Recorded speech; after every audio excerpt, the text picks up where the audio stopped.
SQL injection is dangerous, and if you don't deal with it in the right way, you're about to end up getting hacked like these companies. Don't be back and keep watching the video to learn more about SQL injection and the ways to prevent it. Hey everyone, and welcome to this video. I'm Mihab, aka Leadar. In this video, I'm going to show you how SQL injection vulnerabilities work and solve with you guys a challenge I wrote in a previous CTF. Before starting the tutorial, make sure that you're familiar with SQL programming language. If you don't, pause the video, go ahead and learn some basics about SQL and get back here to continue hacking. Before I start deep diving into my CTF challenge, I had to explain to you briefly the concept of SQL injection. So, what is SQL injection in general? SQL injection is a type of web application vulnerability that allows an attacker to manipulate a website's database by inserting malicious SQL statement into an input field. This for sure can result in unauthorized access to sensitive data or even a full compromise of the website's server. So, enough of theoretical data and enough a lot of talking. Let's go straight up to practice and follow up with me. Alright, let's just get started practicing on portswigger. For the one that don't know what portswigger is, it's a web application security platform that help you to learn and get started with pen testing. And it's completely free, so I really recommend it. You will learn a lot of things from it. Anyway, click on the first link. Go ahead and quickly make an account and follow up with me. Then go ahead and click Academy and choose Learning Path and scroll down and click SQL Injection. Just keep scrolling, scroll until you see SQL Injection Vulnerability Alarm Bypass. Click on it, and then for this specific lab that we are trying to solve, they're requiring from us to enter as the administrator user without even knowing the password. So we're going to hack this administrator. Anyway, click on Access the lab, and again with the weird pictures. So the next thing you gotta do is just go to my account and we try to log in. Let's try administrator. First thing that you might think, let's just throw some random credentials. With the password we can say 1, 2, 3, for example. Let's see the response. Yeah, for sure. We don't know the password, so that they say to us invalid username or password. So I'm going to give you one of the best hints to test for SQL injection. It's easy and very, very quick. First thing you need to throw is to throw a single quote. And here enter anything random, like this, and hit login. Boom, we got an internal server error, which proves that the user input is making an error. So there is a SQL injection error. It's 100% vulnerable SQL injection. Let's go back. Now we need to understand what's going on. So let's break it down, understand how the backend is working, how the server is receiving the data from the form. So when we hit our credential, like we hit John in here and back 1, 2, 3. When we hit login, the data will be passed to this query. Select all from users where username equal John and password equal back 1, 2, 3. That's exactly what happens. So if you throw, you wonder why the error happened when we throw the single quote. Let's just delete this John and we throw a single quote over here. And delete this 1, 2, 3, for example. You see over here that there is a SQL error, a SQL syntax error. This single quote has closed this string, and there is another third one. So there is a 3 single quote without a closing one over here. So this SQL won't even understand what is this, and it will 100% mark it as an error. So to get rid of this, you need to throw up 2 hyphen anything over here. Hit login again. Now you see we no longer have M5 internal error. Let's just come here and try. You see? No, over here. You see, it's now in gray, which means all the things that after this two hyphen is commented. So it's no longer a problem. This third quote is no longer causing an error. All right.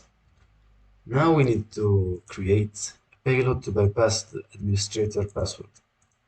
So the first thing that you should try is to throw this. Let's say administrator,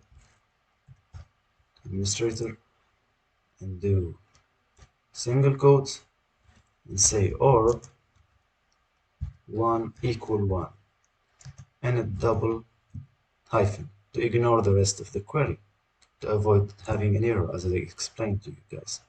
And over here you can throw anything like 1, 2, 3. Let's copy this and see how it will behave. You can say select all from user where username at equal administrator or 1 equal 1, and the rest of the query is commented, so we no longer are checking for password. So, and with this condition, or with boolean condition 1 equal 1, it's always true no matter what, and the username. So it will 100% bypass the administrator password and lead us to the login. Let's hit login, and boom, we successfully solved the lab. Anyway, well, congratulations. Now we can say that you have the basics of SQL injection. And now we're going to spice things up. We are moving to a more advanced challenge. Okay, so the challenge that we will solve right now is a challenge that I wrote in a previous CTF, and it's kind of from its difficulty, it moves from beginner to medium. Anyway, here's the description of the challenge. Malik got a weak memory, he always forgets his league username and password. Help him to find out the credentials, and here the site that you're going to exploit. Alright, if you copy this, let's just copy it. And go to ends, paste, enter. For sure it's down. Now let me go ahead and start. Let's start the server, the web server. So press sudo docker compose to automate the commands for me. Up, start web server.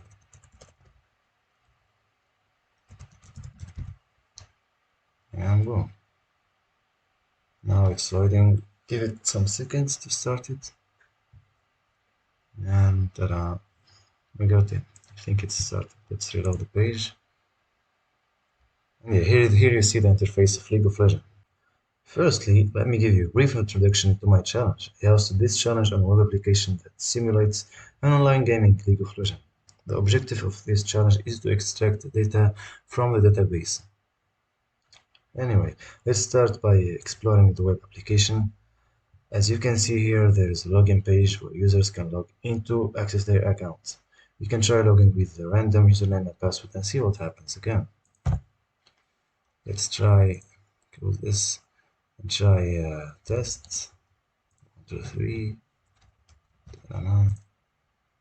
and for sure they say wrong credential, they don't exist.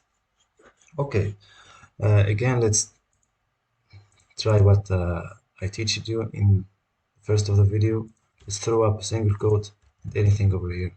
Say it, login, boom, we got a SQL error. Now we can read the error to see what does it mean. Let me zoom in for you so you can read. It says SQL error, PS, table structure, tab name equal users, existing columns equal ID, first name, last name, email, password, and username. And clearly let's go back. Clearly here we are using a username and a password over here. Okay, so now we know that it's 100% vulnerable to SQL injection. We had to create our payload. Okay, let's try again, like Malik, it's the username, single quote, or 1 equal 1, 1. 1 equal 1 double hyphen, anything over here, like we did in the previous challenge. Hit login, and boom, welcome to the Howling Abyss Leadar. It says show password over here. If you click on password, it says flag is admin129. It's kind of fake flag. It doesn't mean anything. I just created to confuse the players. All right, so don't focus on it. We need to focus on this. It says welcome to the Howling Abyss Leadar. So Leadar is the username.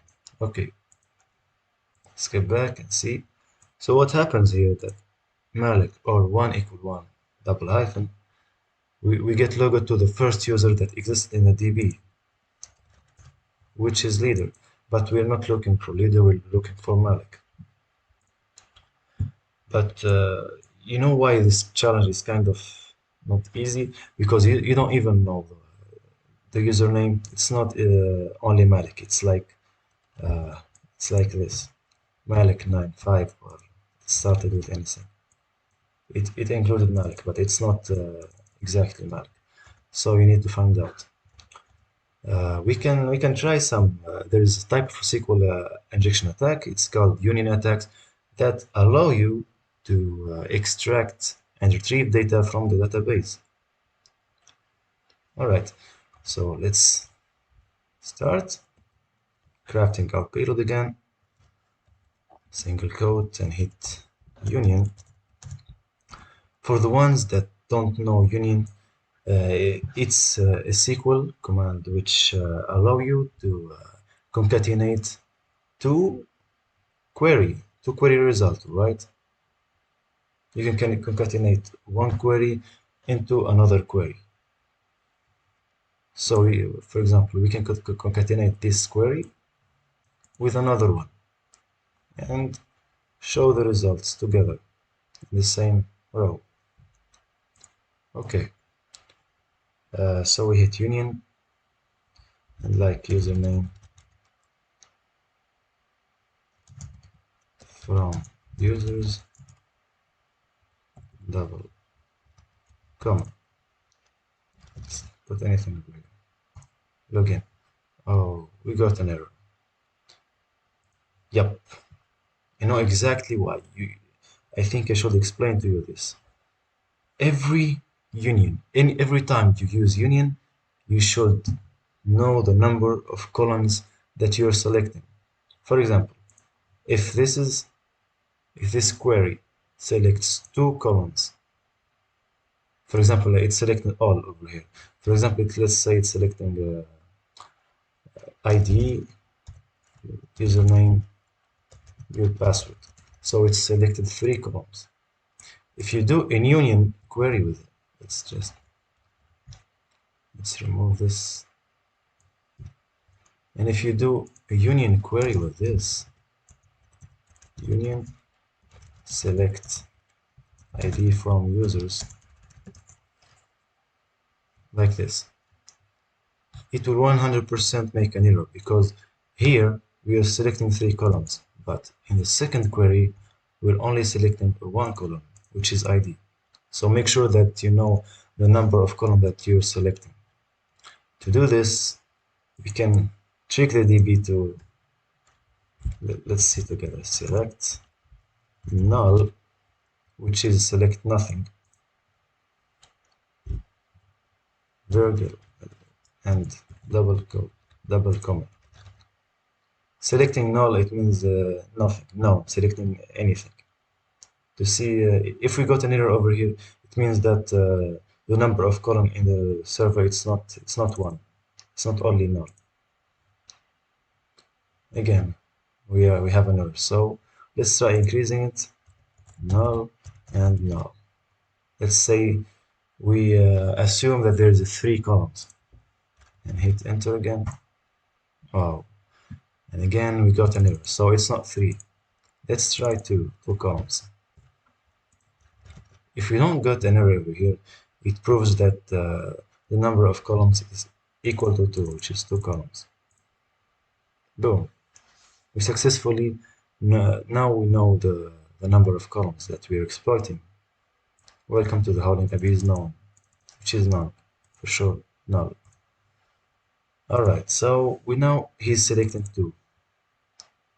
And if we pick an eye on the error, you can see it says there's a password and the username. So I think he's selecting only these 2. There is no ID over here, or last name or first name.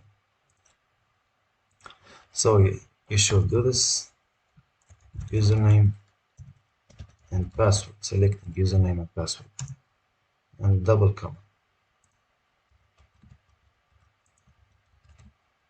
Hit login. Wait. Oh, we should specify the tables from users. Login, and now we got another user, Adam9. Okay, it's interesting. But no, we're not looking for Adam. We're looking for the password of Malik and the username of Malik. All right. Now, users, we can say we are trying to exploit another user, right?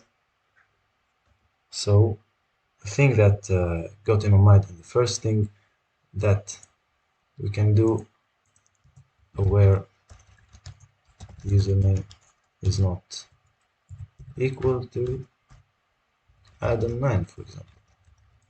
Let's see another user. There we go. We got another user called meme. But if we keep doing this, it will take forever. Like, you can't add always different from Adam9 and meme, and you can't do this. It's a brute force, and it's kind of stupid. It's really, really stupid, and it will waste all your time. So you need to work smart over here, and we're trying to retrieve the username of Adam smartly. Okay, so there is a thing in SQL. There's a command called like. Let's delete this. Where username like. So what this like do? It searches for a string inside another string. It's like if your username is John, for example, like John. But it's not only John. It's like the and ends with 95, for example. But you're looking for John. So to search for John from all the users, you can say it's like. You can use like username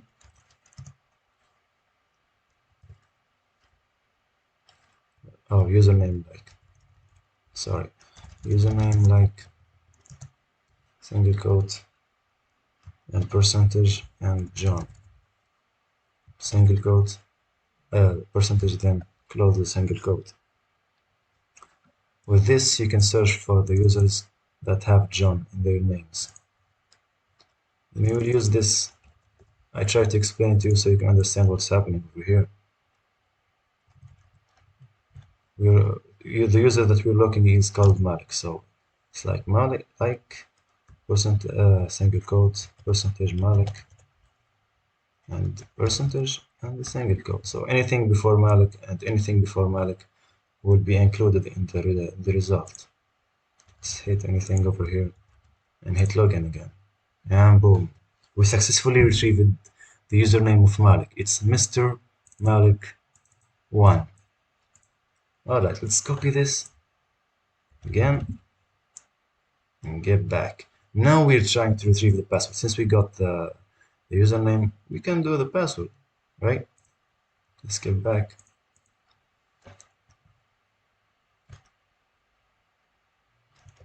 Can do this. Select. Okay, so now we're no longer in need of using like. We can do this. Username equal Malik, Mr. Malik.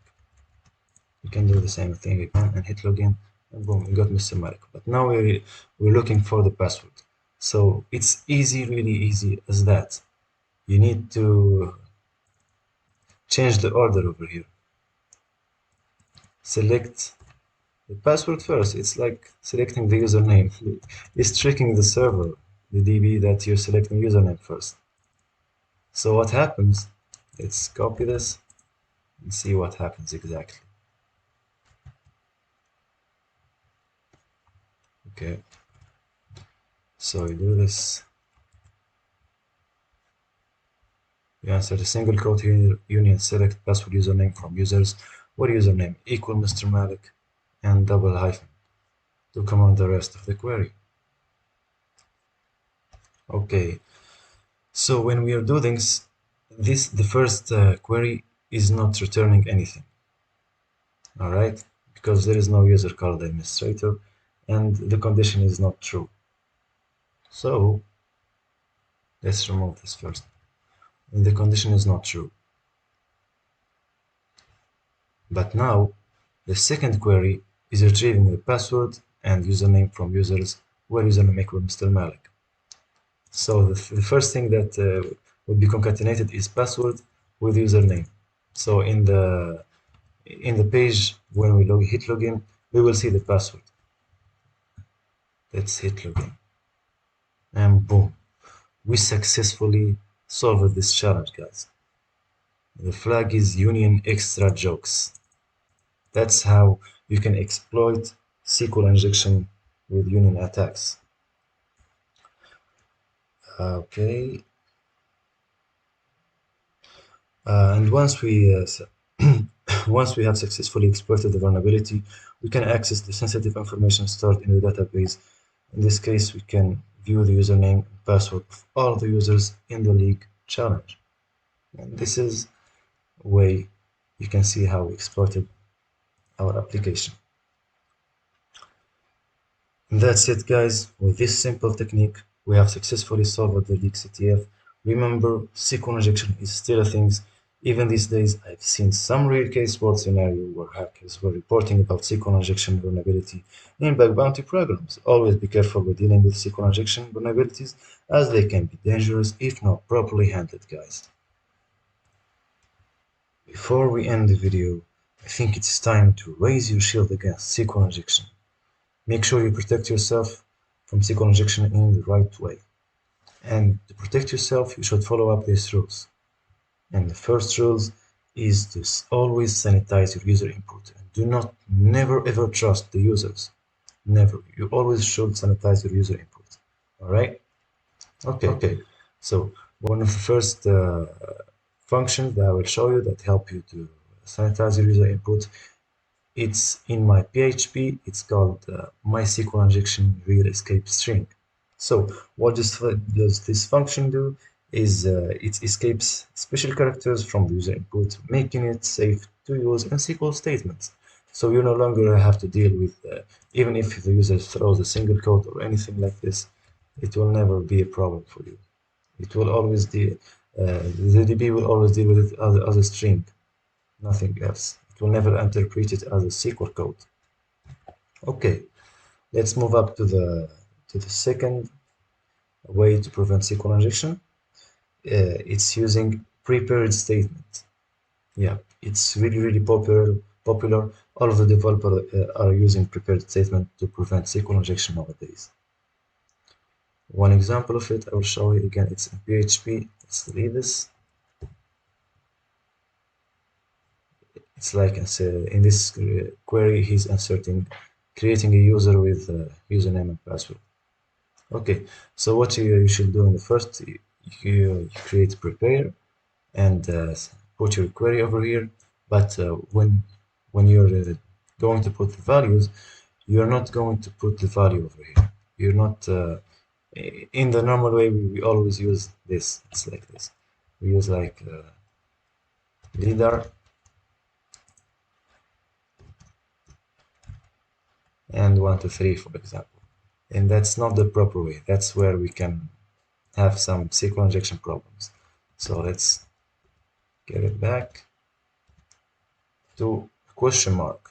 So use 2 question mark, and do not fill up with, do not put the user input at first. Just prepare the query, and when the user put his input, you will then insert it this query. With this execute, it will execute the query and put this username variable and this password variable into this query. So it's no longer the user input is separated from the SQL code, and any malicious input will be treated as a string literal and never ever being executed as part of the SQL code. Okay, I want to show you the code source of the League application, and so you can know how it's vulnerable. Here my query. Here the vulnerable query. It says select username, password from users, where username equal concatenated with the username password, but getting it from the request, and concatenate the password from the password variable, that is getting us from the request again. That's why it's vulnerable, because it's never ever checked and it's not being sanitized. So the proper way of doing this is using the ORM. The ORM always help you with a ready query and the secured query, so you have no longer to deal with SQL injection problems and things like this. So let's remove the comment. Okay. Here you can create a variable my models and use your user model for objects point filter username equal John and password equal test. And when you do it like this, it will always secure you from SQL injection, and the ORM will do the job for you, so you no longer have to deal with it. Okay, and another way, the third way to prevent SQL injection and make the damage, even if it happened, I mean, you can make the damage less. You can always receive less damage.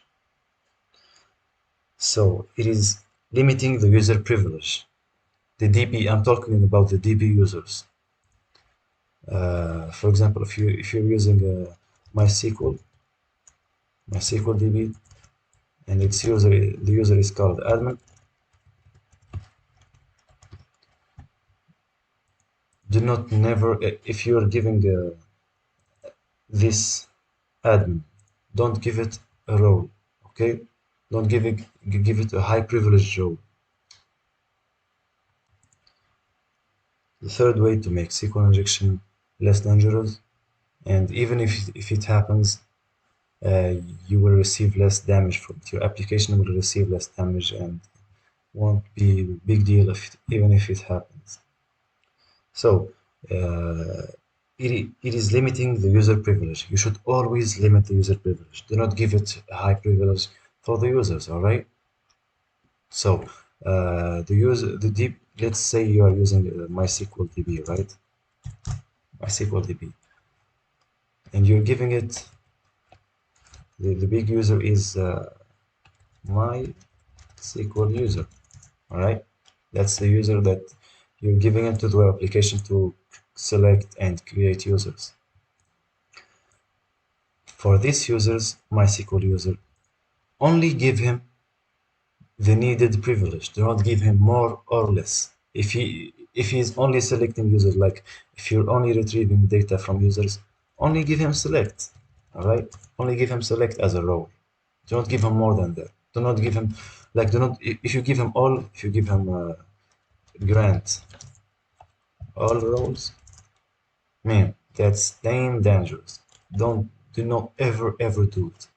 If you do this to a SQL user, he will have the roles to drop a table, or he will even delete all your users, or even delete users, or drop DB.